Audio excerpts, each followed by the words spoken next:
we are going to, sorry, I'm just getting my notes, and be talking today about success stories, and I'd like to invite up to the stage here Nadav Zohar, the VP Corporate Development from Gett. Eyal Nouri, the VP Business Development from Pango, Cellular Parking. Andrea Rosen, the Global Development Strategist from EatWith. And Giora Manda, the co-founder and CEO of Julio.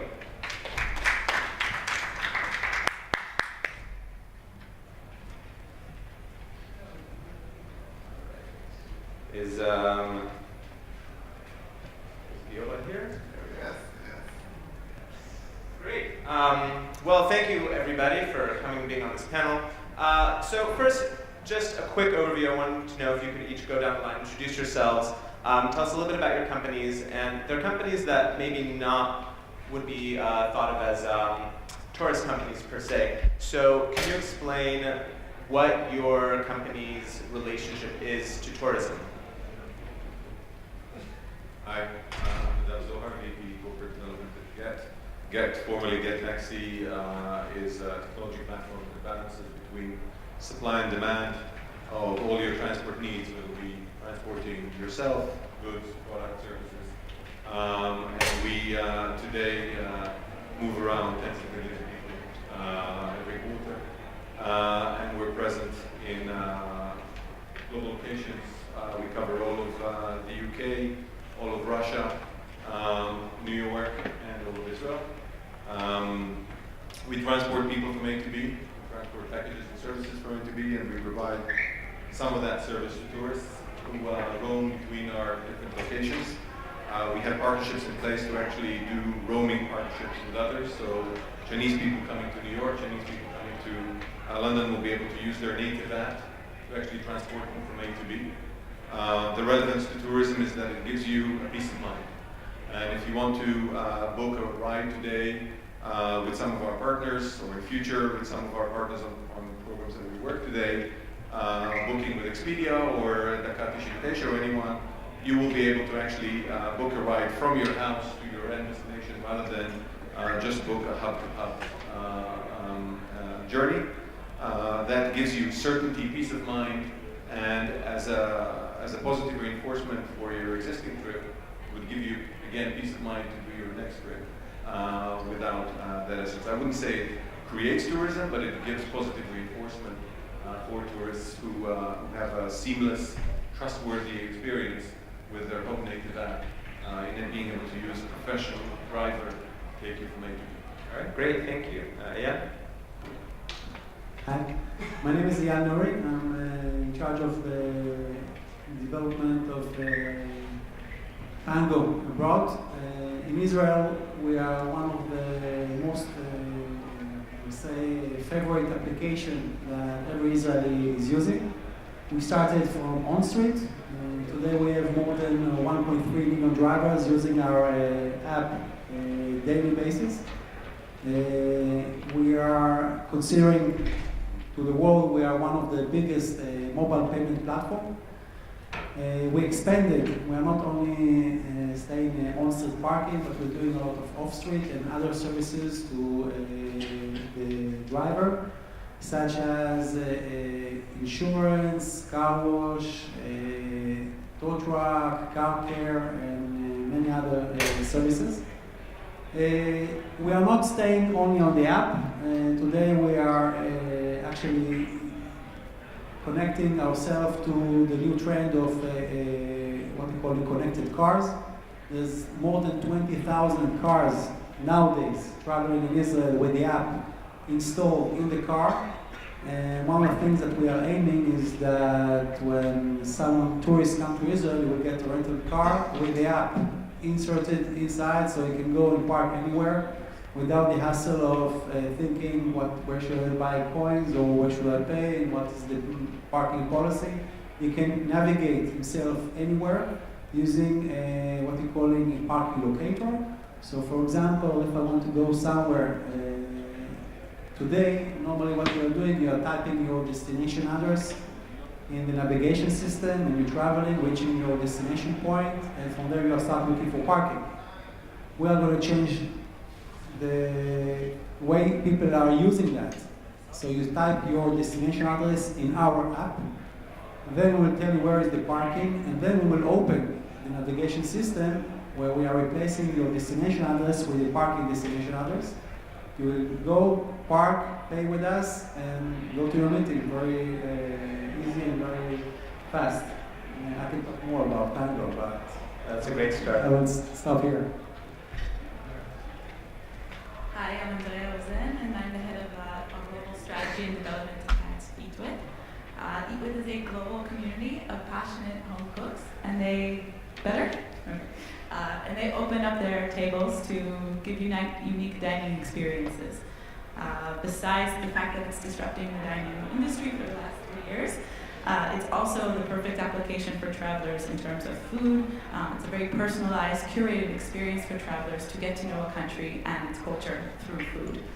After a successful pilot in Tel Aviv and Barcelona just about 3 years ago, we quickly scaled to 35 countries and 165 cities. So it's growing quite rapidly, and it's a huge and very loyal community. Hi, my name is Giora. I'm the co-founder of Julio. Julio is an Israeli application, last-minute flight application. We have now almost 1 million downloads in Israel. Every day there is 40,000 people that come into the application. Now in Israel we are the biggest tourism application that has. The most thing that we are so proud of Julio is that we have almost 1 million downloads, and it cost to us in marketing only 70,000 shekels. So from the day one until today, it cost 70,000 shekel to get 1 million downloads. This is what we want to achieve, to be the best viral application, not only the best tourism application, also to do it with a small amount. So the first thing that I want to ask you about, there's this tension that I think we've sort of seen in some of the other presentations today about the kinds of apps and the kinds of technology that are being used in tourism between the global and the local. There was an app earlier that was sort of about landing somewhere and you get a variety of the local apps. And Adav, you were just talking about the idea of, if you already use Get and you travel somewhere and it's there, then you already know it. So can you guys just sort of describe and discuss this tension about, having people use an app in a global way and use something that they're comfortable with every day as a travel tool versus something that's sort of hyper-localized and you have to encounter, download, find out about when you're actually abroad? So I think being part of an ecosystem is critical. I think that if you think that the only customers that would use your app are the ones that you self-generate, you're going to, at some point, hit a wall. In order to expand your horizon, you want to expand your audience, you've got to partner with people that have the same wish and the same idea about offering the service to as many people as possible. And what we're doing very actively is partnering with other people, partnering with travel applications, partnering with travel portals, partnering with service providers on the supply side, with people that can bring us demand on the demand side. And as a result of this, we're able to offer a deeper and deeper experience to users who go onto our app and receive more than just a taxi transport from A to B. And in terms of the others who are offering services like hub-to-hub flights, now they can offer a much more seamless experience to the users. And we don't mind partnering in a way that we are hosted on other people's app, and other people don't mind actually using our app with a deep link or with other technology devices that occur. So being part of a global ecosystem is important. Being a local, global player is also important because you have to have the local knowledge and the in-depth operational wherewithal in order to give that differentiated service. I mean, I would imagine that with Get in particular, where your sort of main competitor is this very, very global company, Uber. You know, that a lot of people, you know, are delighted when they show up in another country and Uber still works. So you're saying that the strategy is actually to partner to create something that's potentially even larger. Absolutely. So the coalition that is forming against Uber is made up of the biggest players in each of the national countries. So whilst Uber is big because it's spread globally, it's not as big as the combination of everyone together. So the combination of the local champions will give you a much deeper experience and a much more, a much quicker and better service with your native app, with your own payment that you've already had locally, and with your trusted application. We understand in Julio that we are not a global application, and we can't. Julio has a different mind of the people that you must understand that Julio only can work in Israel because of the clients. The clients must to be a little bit strange, because you must to fly tomorrow, and tonight you don't know where. So it's take 4 years to us to understand that we can go out with Julio outside. And now we are making something else that will change all the way how people order flights based on Julio. So we understand a lot of things in Julio. Let's say the prices matter, and a lot of things that we understand from Julio, and now we build a new application that make it globally, but very big and very different what we know in our industry. So you are trying to expand it, but you're saying that you need a different approach? Yes, but not in the last minute. The things that we can't do outside, we put in the side, and then we take all the good things in Julio and make a new application.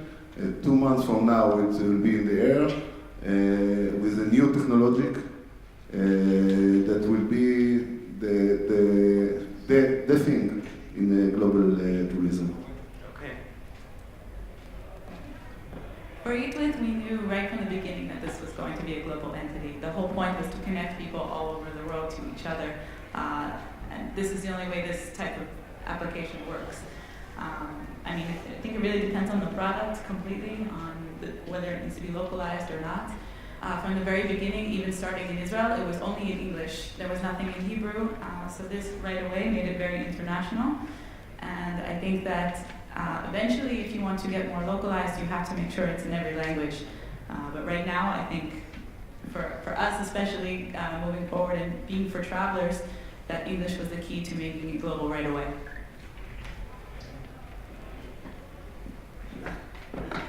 Okay, we started locally, and the idea of Pango is expanding from parking to other services, is to concentrate in one place all the services that the driver needs, especially if you are a tourist and you come stuck on the road and you don't know who to call to assist you with a tow truck, or if you have a flat tire, so we give you all these services around you.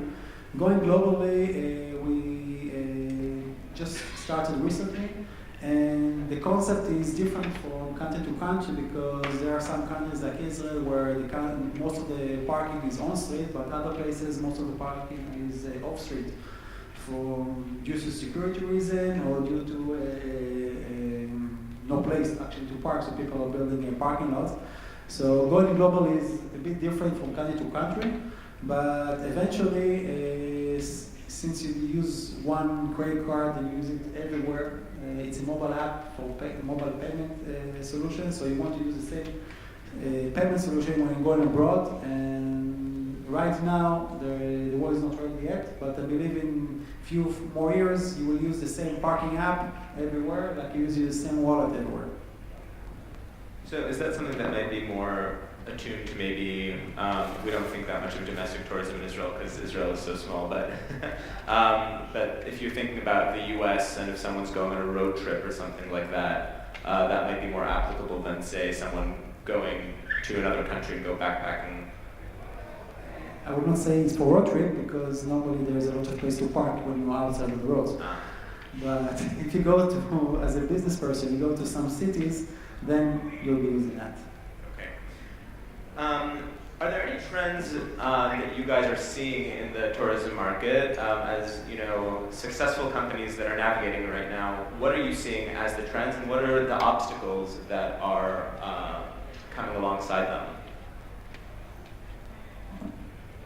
The obstacles are always around the cost that you have to spend in order to acquire customers. So, we were talking about a reasonably cheap way of getting it. We're using virality.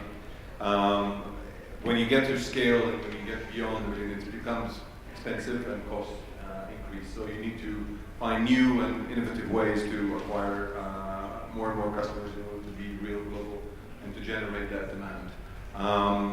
What's also important is another big obstacle is just sheer scale. When you get from a small operation in Israel to becoming a global company with hundreds of billions of rides that you need to process, pay, deal with drivers pay, deal with all the suppliers, services, products, that becomes a big operation, and you have to be able to actually scale a company that has all the right processes in place, the right financial controls, the right measuring tools to understand that your investment actually generates return. So in the context of creating that app and creating that global go-to place for your customers, if you want to do it in scale, you have to have a very different mindset than when you start, and that's one of the big tests that most companies have when they scale. For us going globally, I think there are two main obstacles. The first one is regulation, starting talking with municipalities and meeting the regulation in order to facilitate a mobile payment solution for parking. The second one is like you are facing is user acquisition. Eventually, it's not enough to open a platform, but eventually you need to get users to use the app. And this is something that we did very good in Israel, and I think we can do that elsewhere. In terms of obstacles, I completely agree with you guys. But for sure, one of the major things that we're missing is culture. Every market is completely different. Everyone deals with everything differently. So when you approach new markets and you want to scale globally, you have to be very clear on how each market works and the culture of that market. And in terms of trends with travel, everything is more personalized than it used to be.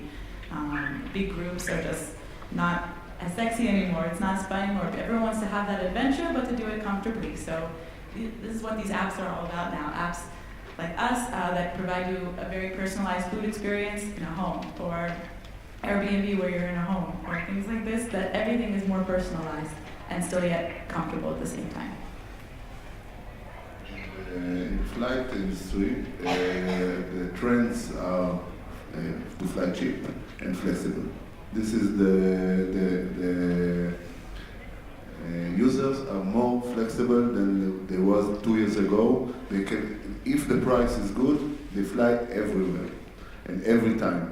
So if you can give them an engine that would say you can fly when we will tell you and where we will tell you, they fly. If it's cheap, they fly. We understand it from Julio. This is the trend that we see now. Is everybody goes after this trend, and this is what we try to achieve. To do something that the traveler not decide before he go where to go. This is the trend we saw. Okay, Andrea, I'm going to pick up on something that you were talking about, which is the culture. And I think the big elephant in the room when we're talking about tourism today is China. And obviously China is, very different culture, very different language, and yet it's the largest growing outgoing tourism market in the world. What are the challenges and opportunities, and this is for everybody, but it's just picking up on, because you already touched on it. So what are the challenges and the opportunities that China is facing, and can you even hope to survive without having a China strategy? Communication is one of the hardest parts. I don't mean language. It's not a matter of language. It's a matter of how do you connect to them from abroad. They don't use the same forms of communication that we do in terms of Facebook, Skype, or email. The way that email is, everything is through their own apps like WeChat, which is very similar to WhatsApp. It's a lot harder to penetrate because of that. I think this, for me, has been one of the biggest challenges. I have been speaking with Chinese ambassadors on the ground to try to get with there.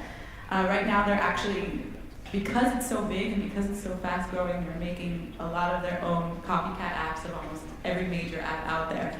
And it still works and successful, even if it's not successful outside of China, because it's just such a huge population, and it just works with domestic travel there. I think the critical key to success in China is working with Chinese partners. I think it's a difficult task because they're not the easiest partners to work with. There are communication issues even with the partners. Once you find them, it's difficult to find the right ones, and some of them tend to copy and just go with it. But on the other hand, one of the things that they do understand is that they don't understand how outside China works. And one of the things for tourism, for example, is partner with a local partner that has a very good stronghold locally and offer them an outlet for their own customers. So we found it extremely receptive to talk with competitors, or it's not competitors, but people like us in China who want to have and give their roaming ability to their users. And that's usually, we think, is the safest and easiest route rather than try and succeed yourself in China. Is that a model you guys are interested in as well? Of saying, well, there's a local copycat, maybe we could just partner with them or acquire them, or? It's not currently a focus right now, just because we're more focused on other areas of the world. But yeah, I completely agree with Doug on this, that this is the way to go after all this research. You guys have something to contribute? I mean, you don't understand Chinese at all. Okay. For us, it's easy. We are not targeting China at all because nobody is paying for parking in China. So first they need to pay, then we can go mobile. Okay, so it's a difference between sort of who's going to China and who's coming out of China, and sort of things that they need when they're traveling. One of the things that I think is interesting is